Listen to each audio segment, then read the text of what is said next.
क्या हालत कर दी है पेशावर के बॉलर्स की। लाहौर के बैट्समैन ने लाठी चार्ज कर दिया, ना इधर देखा ना उधर देखा, बॉल आती जा रही है और वो शॉट मारते जा रहे हैं। इतना गंदा मारा है लाहौर के बैट्समैन ने पेशावर के बॉलर्स को कि इस पे क्या ही बोला जाए। अब 241 रन बना दिए, 241 रन। इससे पहले इस्लामाबाद ने 220 रन बनाए थे, लाहौर वाले उससे भी आगे निकल गए, 241 रन बना डाले। इतना मारा पेशावर के बॉलर्स को कि पेशावर के बॉलर्स का तो दम निकल लिया। और इसके बाद कराची किंग्स ने भी अच्छा कमबैक कर लिया, नहीं तो ऐसा ही लग रहा था कि कराची किंग्स मुश्किल ही है इस PSL में प्लेऑफ में जाए। इन 2 मैचेस में क्या हुआ इस पे बात करते हैं इस वीडियो में। इससे पहले इस चैनल को सब्सक्राइब कर दिएगा और बेल आइकन पर भी क्लिक कर दिएगा। लाहौर और पेशावर के मैच की बात करते हैं। 242 रन का टारगेट लाहौर ने दिया और 201 रन पेशावर के बैट्समैन बना पाए। तो इससे तो ये पता चलता है कि जिस तरीके से रन हो रहे हैं तो पिच तो बैटिंग ही है, यानी कि बॉलर के लिए मुश्किल है, जाहिर सी बात है। पिच बैटिंग है तो बॉलर्स के लिए मुश्किल होगी बॉलिंग करना। और पेशावर ज़ल्मी के बॉलर्स की बात करें तो वहाब रियाज साहब ने 4 ओवर करा के 45 रन दिए, लेकिन 2 विकेटें भी ले ली। तो ऐसा कह सकते हैं कि नॉर्मल बॉलिंग थी, लेकिन रन्स बस थोड़े ज़्यादा पड़ गए इनको, वहाब रियाज साहब को। और जेम्स नीशम ने 3 ओवर कराए और 42 रन दिए। जेम्स नीशम का तो होना ना होना बराबर ही लग रहा है इस टीम में इस बार। और जिस तरीके के वो प्लेयर हैं उनकी कुछ खास परफॉर्मेंस नज़र नहीं आ रही उस हिसाब से जिस हिसाब से वो खेलते हैं। तो एक नॉन सीरियस बिहेवियर नज़र आ रहा है जेम्स नीशम की तरफ से, और इनको लेके गलती करती शायद पेशावर ने, क्योंकि अभी तक कोई ऐसी खास परफॉर्मेंस दिखी नहीं। बाकी बॉलर्स ने भी इतने ही रन दिए, 40-40, साद मसूद, सलमान इरशाद। तो बैटिंग पे चाहे इसकी वजह से बॉलर्स को तो मुश्किल होगी। और लाहौर के बैट्समैन की बात करें तो फ़खर जमान 96, बस ख़त्म यहाँ पे 96 रन।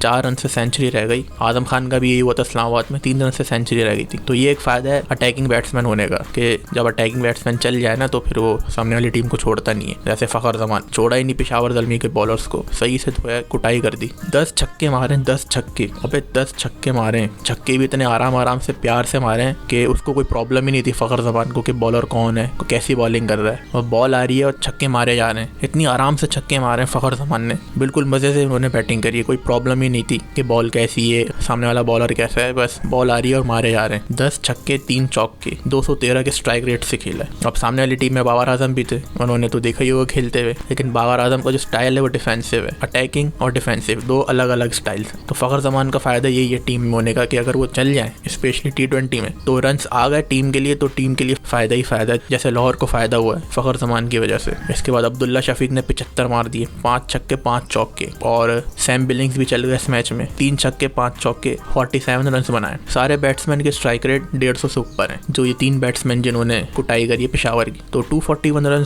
लाहौर ने बना दिए। उसके जवाब में पेशावर ज़ल्मी ने क्या किया, मोहम्मद हारिस बोल्ड हो गए। मोहम्मद हारिस भी एक अटैकिंग प्लेयर, और शाहीन शाह अफरीदी के सामने नहीं चल पाए, गिल्ले उड़ गए। बॉल ऐसे अंदर घुसी कि पता ही नहीं चला, बॉल गई का खत्म, गिल्ला उड़ गया, स्टम्प्स उड़ गए। यहाँ पे नहीं चल पाए, यहाँ पे मोहम्मद हारिस की अटैकिंग काम नहीं कर पाई शाहीन शाह के सामने। इसके बाद बाबर आजम 7 रन पे बोल्ड, वो भी शाहीन शाह अफरीदी की बॉल पे बोल्ड हुए बाबर आजम भी। और बाबर आजम तो हैं डिफेंसिव प्लेयर, वो फ़खर जमान की तरह बिल्कुल भी नहीं खेल सकते, दोनों एक दूसरे से बिल्कुल अलग। और बाबर आजम ने 7 रन बनाए 6 बॉल्स पर और बोल्ड होगा शाहीन शाह की बॉल पे। अब लोग यहाँ पे क्या कर रहे हैं, जो बाबर के बहुत ज़्यादा चाहने वाले हैं, डाई हार्ट फैंस, वो क्या कर रहे हैं, वो जो बाबर आजम ने साउथ अफ्रीका के अगेंस्ट सीरीज़ खेली थी उसमें T20 में 200 से ज़्यादा रन का चेस किया था, बाबर आजम ने बैटिंग करी थी उसमें, तो लोग वो वाली इनिंग को बीच में लेके आ जाते हैं। अब वो पास्ट है, वो हो गया, सही है, बाबर आजम ओपनर आता है और ओपनिंग पे ऐसा होता है कि आपके पास चांस होता है कि आप स्कोर करो, लेकिन डिफेंसिव प्लेयर कभी भी अटैकिंग प्लेयर नहीं बन सकता। अभी आप ये देखिए ना कि अभी यहाँ पे बाबर आजम को स्कोर करना था और पिच भी बैटिंग है, ये भी देखिए पिच भी बैटिंग है, उसके बाद भी बाबर आजम साहब नहीं चल सके और बोल्ड हो गए, और पहले भी बोल्ड हो चुके हैं शाहीन शाह की बॉल पे बाबर आजम। तो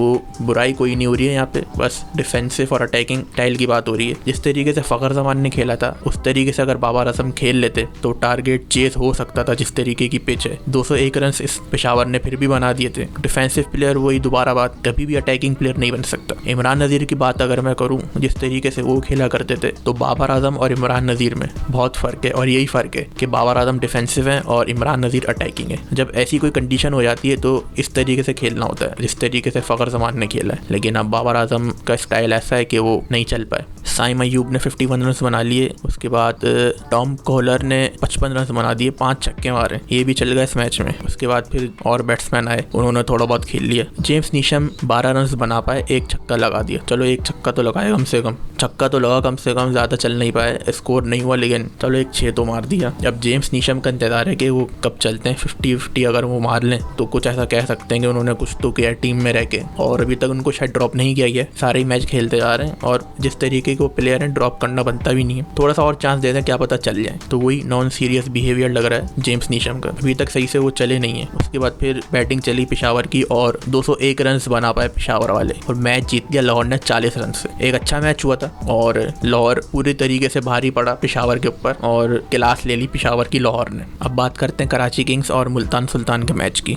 कराची किंग्स में मैथ्यू वेड ने 46 रन बनाए। कराची किंग्स ने अच्छा कमबैक कर लिया, नहीं तो पॉइंट्स टेबल के हिसाब से जो कंडीशन थी कराची किंग्स की, यही लग रहा था कि प्लेऑफ में जाना मुश्किल ही है। कोयटा और कराची का ये लग रहा था, लेकिन कराची ने ये मैच जीत के एक अच्छा कमबैक कर लिया।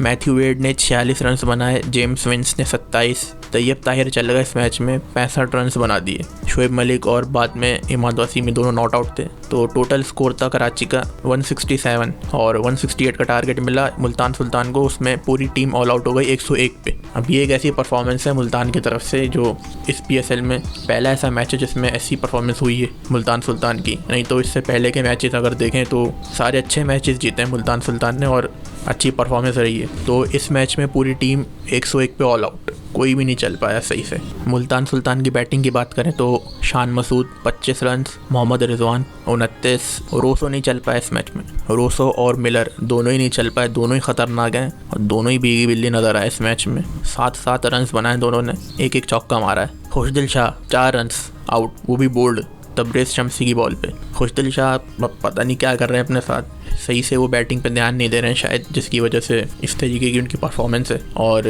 लोगों ने भी उनका मजाक बनाया हुआ है कि परफॉर्मेंस नहीं है फिर भी टीम में होते हैं। तो खुशदिल शाह को खुद सोचना चाहिए। 4 रन बनाए, सिर्फ 4 रन 9 बॉल। अब ये T20 के हिसाब से इस परफॉर्मेंस को क्या ही बोलें। और टारगेट भी आपको कम मिला है 168 का, उस पर भी आप नहीं चल पा रहे हो सही से। टारगेट ज़्यादा हो 190-200 तो प्रेशर बना होता है। अब ये इन पिचेस पे टारगेट भी ऐसा मिला है तो कम से कम इन पिचेस पे तो चल जाना चाहिए, उस पर भी नहीं चल पा रहे, तो ध्यान बिल्कुल भी नहीं है अपनी बैटिंग पे।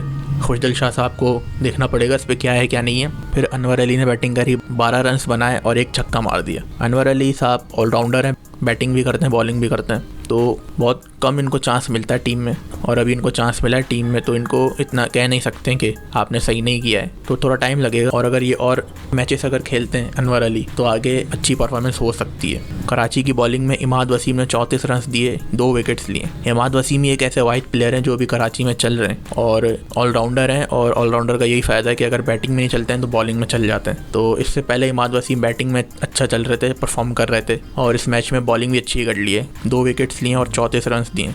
इसके बाद हैं आमिर यामीन, 24 रन दिए 3 ओवर में। शोएब मलिक ने 3 विकेट्स लिए इस मैच में, 3 ओवर कराएं और 16 रन।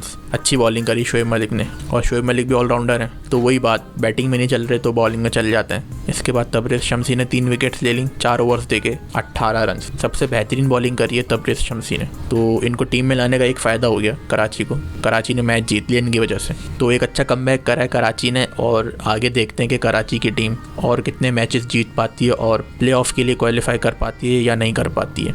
और कराची किंग्स ने जो मैचेस जीते हैं वो बड़े मार्जिन से जीते हैं, तो इसकी वजह से कराची किंग्स की जो पोजीशन है पॉइंट्स टेबल पे वो अच्छी है। और अभी अगर वो और मैचेस जीतते हैं तो पॉइंट्स और बढ़ेंगे, तो प्लेऑफ में जगह बन सकती है। जाहिर सी बात है, मैचेस जीतेंगे तो प्लेऑफ में तो जगह बनेगी।